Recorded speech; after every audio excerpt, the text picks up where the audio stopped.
वैसे जरूरी नहीं है, लेकिन वीडियो को लाइक या फिर डिसलाइक कर दिया करें। मूवी के स्टार्ट में हम एक बच्चे माइकल और उसके पेरेंट्स को एक पुराने घर में जाता हुआ देखते हैं। माइकल की मदर का बेबी होने वाला था, इसीलिए आने वाले बेबी की वजह से माइकल के पेरेंट्स काफी एक्साइटेड होते हैं और इसी वजह से वो माइकल पर ज्यादा ध्यान भी नहीं दे पा रहे थे, जिससे माइकल काफी अपसेट होता है। यहाँ आने के बाद माइकल के पेरेंट्स बेबी वाले रूम को सजाने लगते हैं। स्कूल में माइकल के क्लासमेट उसका काफी मजाक बनाते हैं, क्योंकि माइकल को एक्रोफोबिया होता है, यानी ऊंचाई वाली जगह से डरना। इसी वजह से वो स्विमिंग प्लेटफॉर्म से जंप भी नहीं कर सकता था। लेकिन तभी हम देखते हैं कि माइकल का फ्रेंड उसका काफी साथ देता है। वो सभी बुली करने वाले लड़कों को दूर भगा देता है। एक दिन माइकल को एक छोटा सा क्यूट सा चूहा दिखाई देता है। उसे देखकर माइकल काफी क्यूरियस हो जाता है और उसका पीछा करने लगता है। तब उसका पीछा करते करते वो अपने घर के पास ही बने एक शेड में आ जाता है। इस शेड में आने के बाद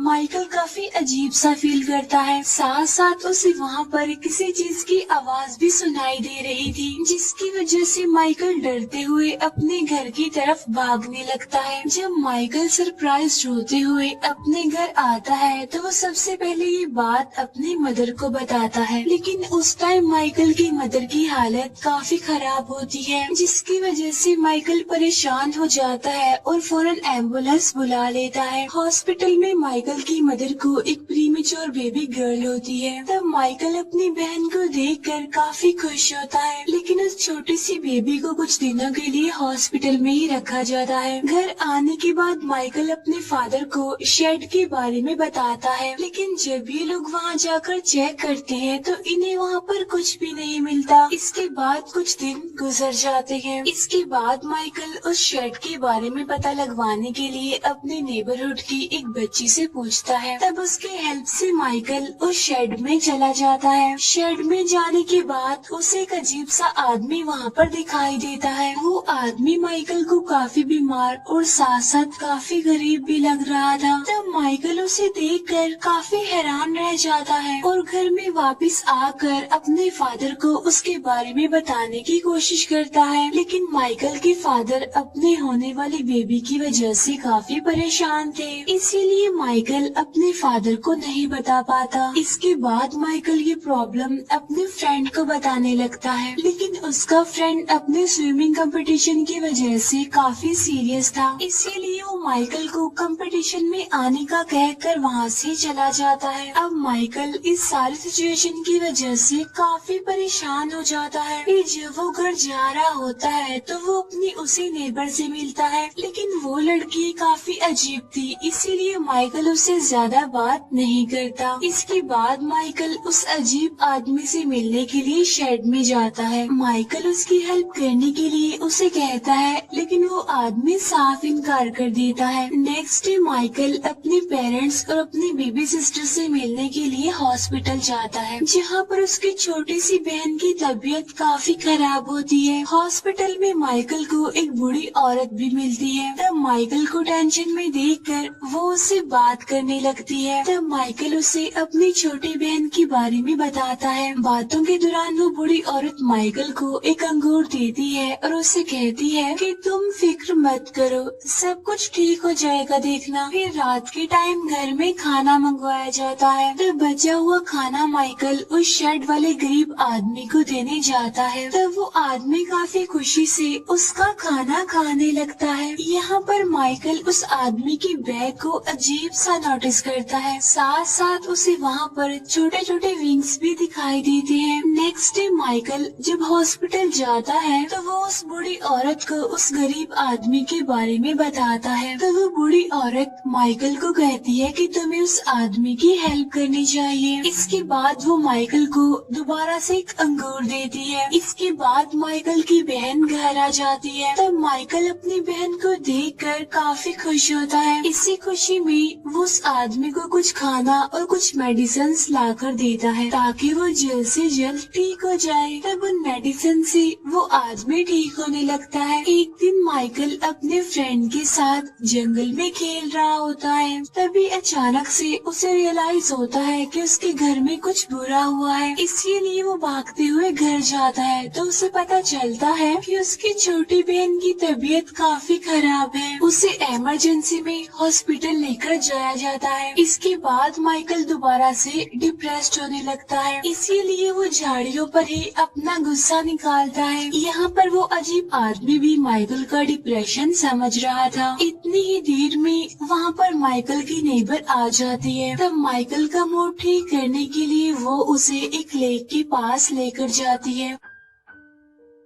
उस लेक के पास एक काफी पुराना टावर भी था। वहाँ पर माइकल की नेबर उससे बात करने लगती है, जिससे माइकल को काफी अच्छा फील होता है। इसके बाद माइकल को पता चलता है कि उसकी बहन को हार्ट की प्रॉब्लम है, लेकिन माइकल अपनी बहन को बचाने के लिए कुछ भी नहीं कर सकता था, इसीलिए वो हर टाइम काफी अपसेट रहता था। लेकिन उसे एक उम्मीद थी कि शायद इस सब में वो अजीब सा आदमी उसकी हेल्प कर सकता है। इसीलिए वो उस आदमी के पास जाता है और उसे अपनी बहन के बारे में सब कुछ बता देता है और उससे कहता है कि तुम प्लीज मेरी बहन को ठीक कर दो, क्योंकि मैं जानता हूँ कि तुम्हारे पास कोई ऐसी पावर है जिससे तुम सब कुछ ठीक कर सकते हो। तभी सुनकर वो आदमी कहता है कि इस दुनिया में जितने भी इंसान हैं, जानवर हैं, छोटे हो या बड़े, उनकी मौत कंफर्म है। इसीलिए तुम्हारी बहन को बचाने में मैं तुम्हारी कोई भी हेल्प नहीं कर सकता। ये सुनकर माइकल को काफी गुस्सा आ जाता है, इसीलिए वो वहाँ से चला जाता है। नेक्स्ट डे माइकल अपने नेबर को भी उस आदमी से मिलवाता है। तो वो लड़की उस आदमी को देखकर काफी क्यूरियस होती है कि आखिर ये है कौन। उधर माइकल की सिस्टर अभी तक ठीक नहीं हो रही थी, इसीलिए माइकल के फादर इतने ज्यादा डिप्रेस्ड हो जाते हैं कि शेड को तोड़ने के लिए जाने लगते हैं। लेकिन माइकल अपने बेड पर कूदकर छत से नीचे गिर जाता है और इस तरह करके वो अपने फादर को शेड में जाने से रोक लेता है। नेक्स्ट डे माइकल फिर से हॉस्पिटल में उस बूढ़ी औरत से मिलता है। वो बूढ़ी औरत नोटिस करती है कि माइकल काफी ज्यादा परेशान है, इसीलिए वो माइकल को जिंदगी की डिफिकल्टी से लड़ने के लिए इनकरेज करती है। यहाँ पर डॉक्टर्स बताते हैं कि उस बच्ची को हार्ट का ऐसा प्रॉब्लम है जिसका कोई भी ट्रीटमेंट नहीं है। इसके बाद रात में जब माइकल के फादर घर की सफाई कर रहे होते हैं, तब वो शेड को दोबारा से खत्म करने के लिए जाने लगते हैं। काफी रोकने के बाद भी वो नहीं रुकते, इसीलिए माइकल उस जलती हुई शेड से उस आदमी को फौरन बाहर निकाल लेता है और अपनी नेबर की हेल्प से उस आदमी को उसी टावर में छुपा देता है। लेकिन सरप्राइजिंगली उस आदमी की हेल्प करने की वजह से माइकल के साथ भी अच्छा होने लगता है। लाइक उसके फादर माइकल को समझाते हैं कि बच्चे जितने भी दिन हमारे पास है, हम सब काफी अच्छे से रहेंगे। वो लोग उस बच्ची के लिए पूरा रूम सजाते हैं। इसके बाद उस छोटी बच्ची को घर लाया जाता है। इसके बाद वो लोग खुशी खुशी रहने लगते हैं। इसके बाद माइकल और उसकी नेबर खाने का सामान इकट्ठा करते हैं और उस गरीब आदमी की हेल्प करने के लिए जाते हैं। अब क्योंकि इतने अच्छे से उस आदमी का ख्याल रखा जा रहा था, इसीलिए वो आदमी अब ठीक होने लगता है। इसके बाद वो आदमी बताता है कि मेरा नाम स्केलिंग है और मैं कोई इंसान नहीं हूँ, बल्कि मैं क्रिएचर हूँ, और जब से इंसान इस अर्थ पर है, मैं भी तब से यहाँ पर रह रहा हूँ। इसके बाद वो लोगों को अपने विंग्स भी दिखाता है जो कि टूट गए थे। अब स्केलिंग आहिस्ता आहिस्ता हील हो रहा था और एक दिन तो वो उठकर चलने में लगता है। माइकल ने जब स्केलिंग को उस आग से बचाया था, तो उस दौरान उसके हाथ काफी जल गए थे। इसके बाद स्केलिंग माइकल और उसके नेबर का हाथ पकड़ता है, जिसकी वजह से वो हवा में फ्लाई करने लगते हैं। इसके बाद माइकल और वो लड़की स्केलिंग के विंग्स अच्छे से साफ कर देते हैं और उसे काफी अच्छा बना देते हैं। इसके बाद माइकल और उसके नेबर वहाँ से चले जाते हैं। तभी माइकल देखता है कि उसके हाथ पर जो जले हुए निशान थे वो बिल्कुल ठीक हो गए हैं। इसका मतलब ये है कि स्केलिंग एक जादुई क्रिएचर है और वो इतने टाइम से जिंदा रहने की वजह से काफी परेशान और डिप्रेस्ड हो गया था और इसी वजह से वो चुपचाप भी रहता था। उसे अपनी लाइफ में कोई भी होप नजर नहीं आती और ना ही उसे खुद पर यकीन था। नेक्स्ट डे माइकल की बहन का ऑपरेशन था, इसीलिए माइकल काफी परेशान होता है। वो जल्दी से स्केलिंग के पास आकर उससे हेल्प मांगता है कि प्लीज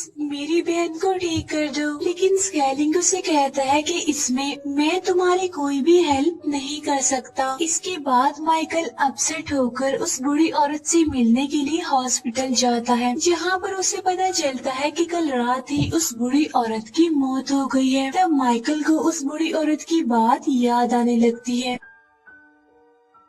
उसने कहा था कि अगर तुम एक अच्छे इंसान हो तो तुम्हारे साथ अच्छा ही होगा, बस तुमने अपनी इंसानियत को कभी नहीं भूलना। इसके बाद माइकल दोबारा से स्केलिंग के पास जाने लगता है, उससे हेल्प मांगने के लिए, उसके मैजिक से अपने बहन को बचाने के लिए। अब क्योंकि स्कूल में माइकल के फ्रेंड का कंपटीशन था, लेकिन माइकल के ना आने की वजह से वो कंपटीशन हार जाता है, इसीलिए अब वो गुस्से में माइकल को ढूंढने जाता है। तभी वो दिखता है कि माइकल उसे टावर के पास जा रहा है, तो वो गुस्से में माइकल के पास आता है ये पूछने के लिए कि उस टावर में क्या है। तब माइकल उसे कहता है कि मैं सारी बातें तुम्हें बाद में बता दूंगा, क्योंकि मेरी बहन हॉस्पिटल में है, उसे मेरी जरूरत है। इसीलिए माइकल का फ्रेंड वहाँ से चला जाता है। इसके बाद माइकल दोबारा से स्केलिंग के पास आ जाता है। वो उसे कहता है कि तुम बहुत ही अच्छे इंसान हो,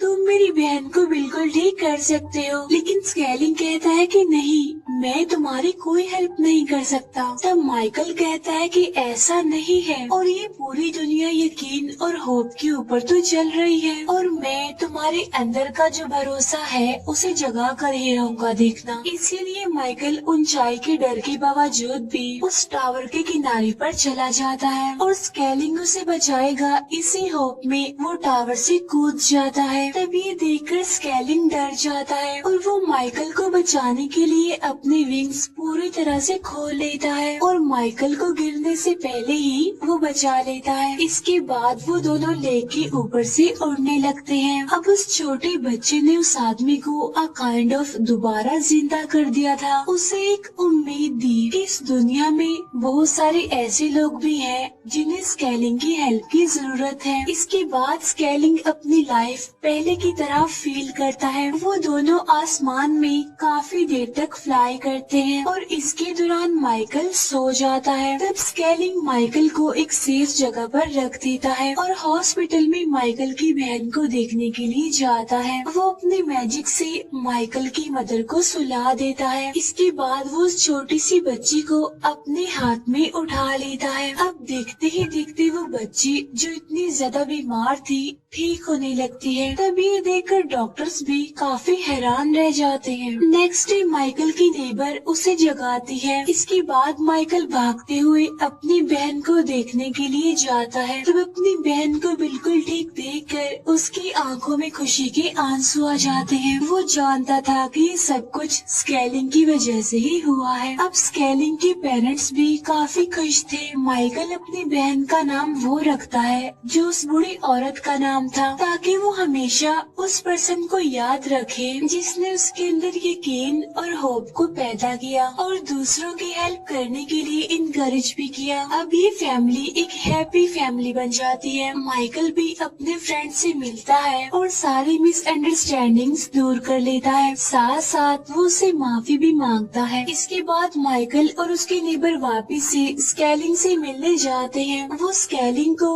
उसकी फेवरेट वाइन और खाना देकर उसका थैंक्स करते हैं। स्केलिंग उन्हें बताता है कि अब मेरे जाने का टाइम आ चुका है, क्योंकि माइकल तुमने मेरे अंदर हिम्मत पैदा की है। अब मैं उन सभी लोगों की हेल्प करने के लिए जा रहा हूँ जिन्हें मेरी जरूरत है। अब इस हैप्पी सी एंडिंग के